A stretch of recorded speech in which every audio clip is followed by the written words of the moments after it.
Chapter 1. Hall of the Fallen Guardians.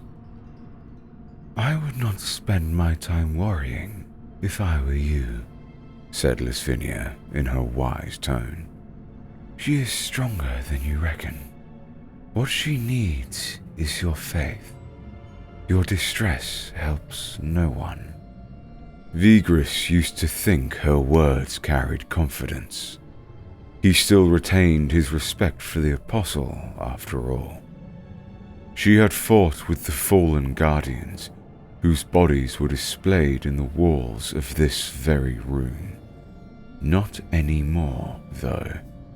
Now that his little daughter was wandering aimlessly in the underrealm, he felt her words ring in meaningless tune. "She is only a child," Vigris retorted. His head was filled with every way Elaine could have suffered, that it was an insult to hear words of consolation. "Elaine is no mere child." Nereus squeezed Vigris's shoulder. "She will be back, I'm sure. She is small enough to sneak unnoticed," added Lasvinia. Her face perching atop the cartwheel ruff showed an undisturbed composure. "The Underrealm is home to savage creatures, not smart ones."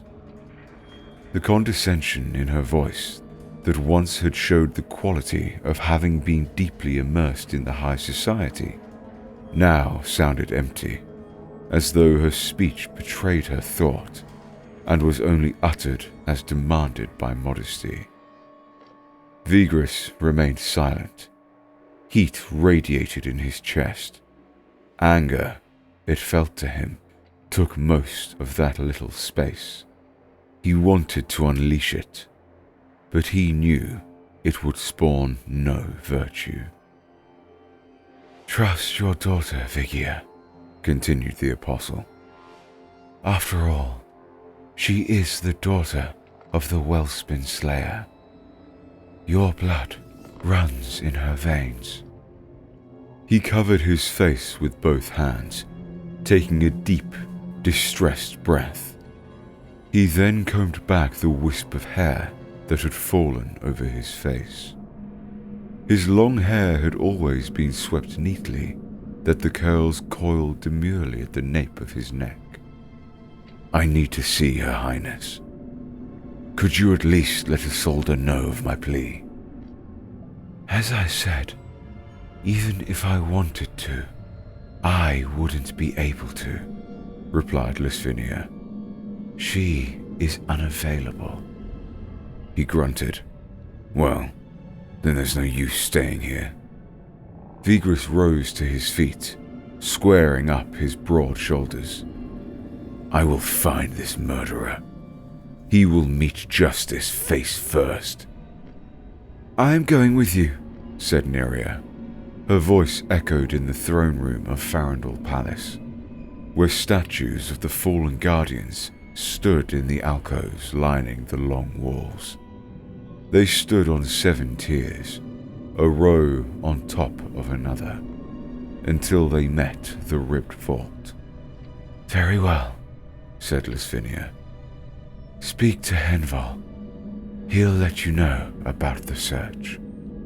"Milady Lasvinia!" called a voice from the entrance of the throne room. It was Henval himself.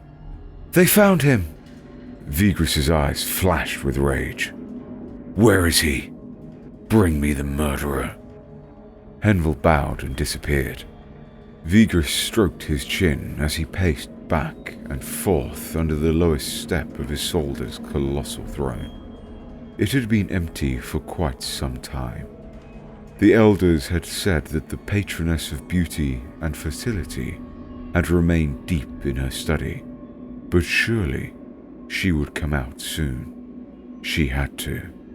The daughter of her most trusted huntsman had been killed. There was no hesitation in Vigris's mind that Isolde would soon show justice to the murderer. Footsteps began to be heard. Vigris paused in his steps and looked up.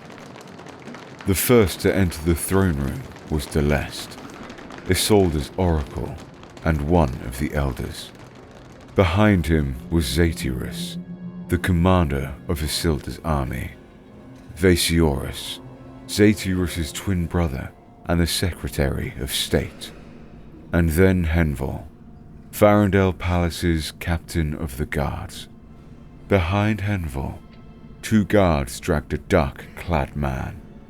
Vigris studied with narrowed eyes the man in a black hood as more guards entered the room.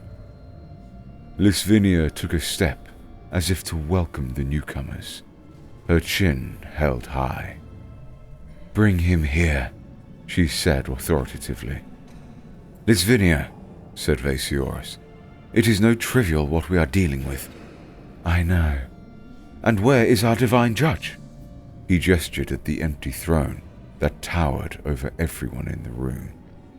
"Isolde is unavailable." Vaesiorus sighed. "Will she make an appearance soon?" "I don't know." Lisvinia looked across Vaesiorus' shoulder and continued in a higher tone. "Is it the murderer of Olaine you've brought me?" Vaesiorus stepped aside to make way. "Yes, milady," replied Henval. "Let me see his face," said Vigris. The guards pulled the hood back to reveal a dark-haired man. A big scar ran across his face. His look was stern. There was no fear, no indication that he felt any semblance of guilt. "Do you have a name, or should I call you Dog?" asked Vigris. "Does it matter?" answered the killer. His accent seemed to have come from his dislodged jaw, chaotic rows of teeth, and a mouthful of roots. Vigris scoffed. "Does it matter?" He was caught up, of a sudden, by images conjured up out of rage. It was as though his daughter's murderer, contradictory to his prior judgment, cared little for consequences. As if, the next day, he were not to be exposed on the public pillory in the central square at Farandel Heights, wearing an imura over his face for all who passed by to see. And yet, what would be an appropriate punishment for murder? Being murdered in public? If he survived the Underrealm to be resurrected once more, while the victim fell into the Grand Chasm during her death, would that be justice? "Why?" asked Lisvinia. "Why did you do it?" The murderer smirked. "Why not? I was only sending another soul to have a joyous adventure. She will return. Most do. Have a little faith, will you?" "What if she doesn't?" asked Vigris. "Do you doubt your own daughter?" Vigris held his breath. "Well," continued the murderer, "shall we wait? Or shall we go straight to my trial?" "You rotten dog, have you no sympathy?" asked Vaesiorus. "Tell me who you work for." "Do I strike you as a slave?" "Give me a name, or I'll have you sent into the Grand Chasm. Isolde will spare you the boredom of the Underrealm and banish you straight into the abyss. Oh, you would love that, wouldn't you?" The killer clasped his hands together as if to plead, his eyes turning toward the rows of fallen guardians above. "Banish me! Banish me!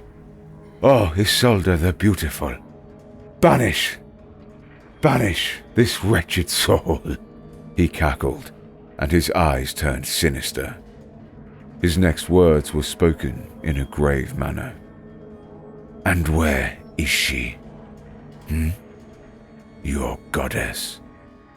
Vigris turned to watch Lisvinia's expression grow austere. Then, after a moment of silence, Vigris stepped forward, took the killer by his collar, and dragged him across the throne room towards the entrance through which he had just entered. "Vigia!" called Satyris. Vigris! By her beauty! Exclaimed another. Vigris halted in his way before turning to face the elders. And what would you have me do? Huh? Wait for our goddess? Listen to this joker's foul words? That's right. I have a better idea. He tugged on the murderer's collar. Come, you animal. And you, Henval, follow me. Aye, sire, replied Henval, then walking after Vigris. The chain that bound the killer's hands clinked with every step. The man tried to stand on his feet, but Vigris's pace was too fast and his grip too strong. He dragged the man across the palace's courtyard, drawing the attention of officials and visitors towards a round tower across Isolde's Belicia. Henval made a gesture so the guards at the tower's entrance made way for them. He then led Vigris down into the dungeon. The room that Henval gave them had a thick wooden door, reinforced by rusty iron bars. Heavy stench of piss came from the room, as years had gone by without it being thoroughly cleaned. It was a small room with a low ceiling, damp and cold, and he got the impression that Henval's torch was the first light it had seen in many years. Let's start with the question, why? Began Vigris, after throwing the man into a corner. The murderer smiled. You think I'm afraid? Vigris grabbed Henval's torch and smacked his daughter's murderer across the face with it. Do you reckon I'm like the elders? Let's get to know each other first, shall we? He swung the torch once again and hit his face. Did you catch that? He spat blood. You can kill me. I don't care. I will be back soon enough. Ah, very optimistic, aren't we? But no, you will not. You are going straight into the abyss. And who's going to send me there? Will you send me there? Isolde! Isolde! Isolde! The man laughed manically. Oh, have you a thick skull, boy? When will you see? Your goddess is absent. Let me educate you. Since the elders wouldn't do it, she is gone, and who knows for how long. Justice itself has escaped Dresden.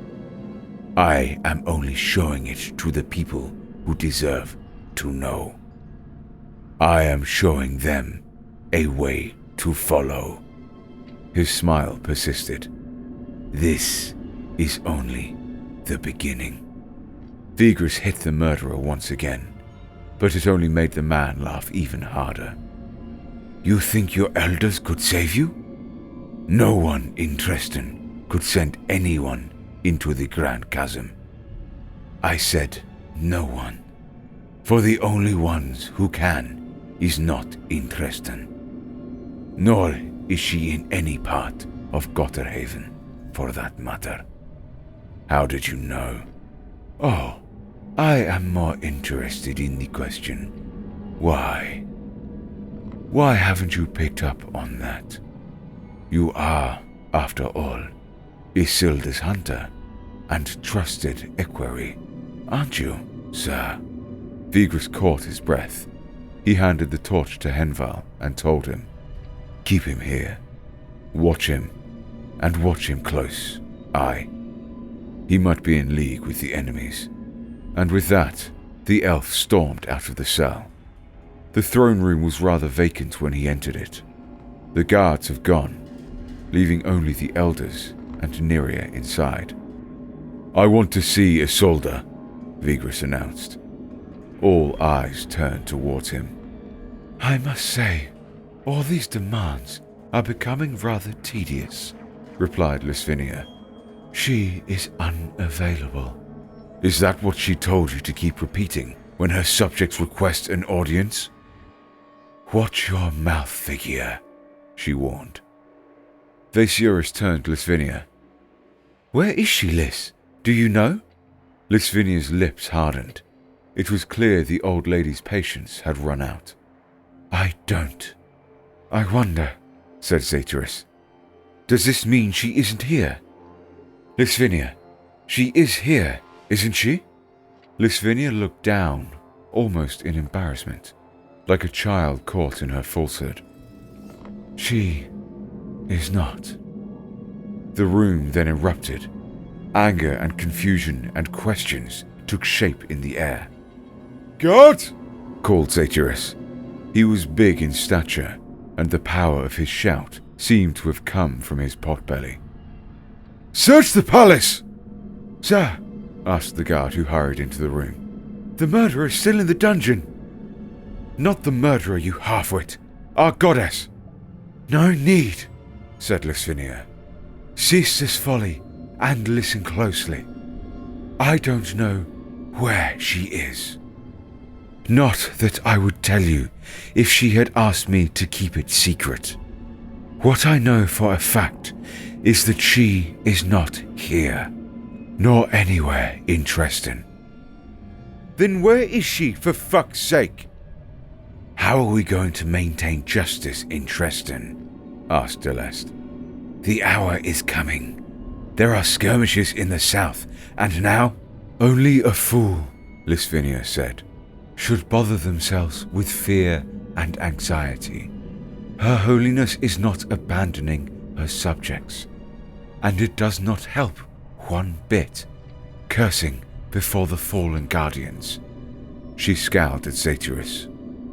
Is she coming back soon? Asked Neria. There's a killer in our dungeon awaiting for justice, added Vigris. When will she return, Lisvinia? If she had told me, I would have told you sooner. Now, there's no need to be anxious. I beg you maintain some semblance of decorum for our people's sake. Cease your nonsense. Your worries elude me. Elaine is in the underrealm, said Vigris, emphasizing every word. That man, that animal, knows our goddess is absent. None of us in this room, except you, knew of that fact a minute ago. It is only a matter of time until people realize that justice is no longer in Treston. He paused. It is only a matter of time until the theocracy falls into chaos.